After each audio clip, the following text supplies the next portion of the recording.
Bismillahir Rahmanir Rahim.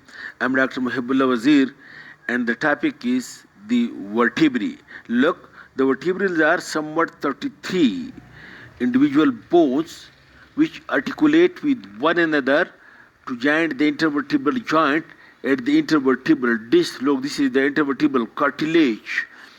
And these vertebrae form a central axis which support the skull weight and the body weight, and it protect the spinal cord, which is the part of the central nervous system. And these processes of the vertebrae gives attachment to many ligaments and muscles to provide movements. These vertebrae are 33 in number. These are 7 cervical, then there are 12 thoracic, then 5 lumbar, and then the 5 sacral vertebrae. You can see these ones. These 5 sacral vertebrae, they are being united with one another to form sacrum, and then this 4 coccygeal vertebrae, these are also being united with one another to form the coccyx. That's why 4, 5, 5, 12, and 7, total 33 vertebrae are being present in the vertebral column. We discuss now first the structure of the typical vertebra. Okay, each vertebra consists the typical vertebra. Note, by typical I mean because there are difference in the structure of the cervical, thoracic, and lumbar vertebrae.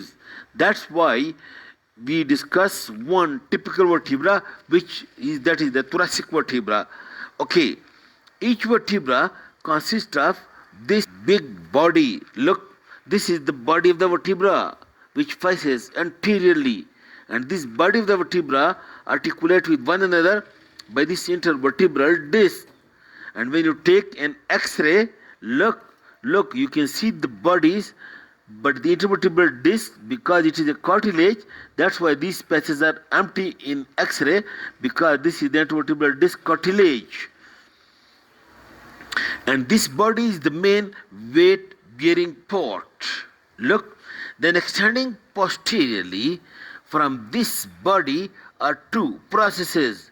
These 2 processes extending posteriorly according to my body. Look, this is the pedicle. This is the body of the vertebra, and then this you can see, this is the pedicle of the vertebra extending posteriorly.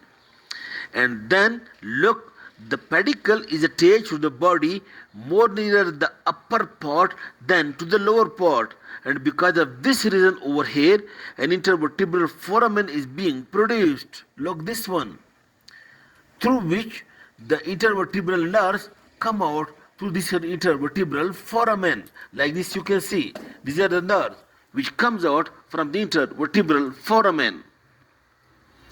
Okay, then extending from the end of the pedicle medially, look, this flat plate medially to unite in the midline.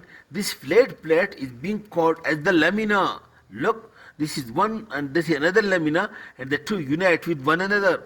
In this way, an arch from the body, which is called as posterior arch or neural arch, is being formed, and a canal is being enclosed by this pedicle and lamina. And this canal, when the vertebrae unite with one another, they form the vertebral canal, in which lies the spinal cord and the chorda equina. Look, these are vertebral bodies, and this is the spinal canal, in which lies the spinal cord.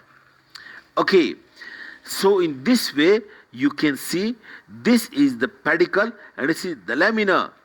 And note, from the junction of the pedicle and lamina, 2 processes extend laterally. Look, these 2 processes, one is this one, and these 2 processes extend laterally. These are called as the transverse processes. And these 2 transverse processes extend laterally, and these are for muscles and ligament attachment. And in the thoracic region, it is for articulation with the ribs. Then from the junction of the lamina and pedicle, one process extends posteriorly. This one, look, this is the spine of the vertebrae which is the spine of the vertebrae is the point which you can feel at the back of the body, and while doing lumbar puncture or the cervical region we want to go, then it is through the help of this spine that you pass the needle between the two. You can feel these spinous processes, and also look, these spinous processes also attached over here are the ligaments and the muscles. And then you look, extending again from the junction of lamina and pedica, two process superiorly, look, which is having an articular facet in it, and two facets inferiorly, which is also having an articular facet with it. And what happens that this two process superiorly, it articulate with the vertebra with inferior articular facet of the vertebra above, and the two facets inferiorly, it articulates with the superior articular facets of the vertebra below. In this way, the vertebrae make and break the joint between the body through at the intervertebral disc, and superior and inferior articular facet also articulate with one another. In this way, the parts of the vertebra, number one, the body, and number two, pedicle, and number three, the lamina, and then the transverse processes, then the spinous processes, and then the superior articular facets, and then these inferior articular facets. Then there are differences in the vertebrae of the cervical region, structural difference, thoracic region and lumbar region, which I will discuss in the next lecture. Thank you very much.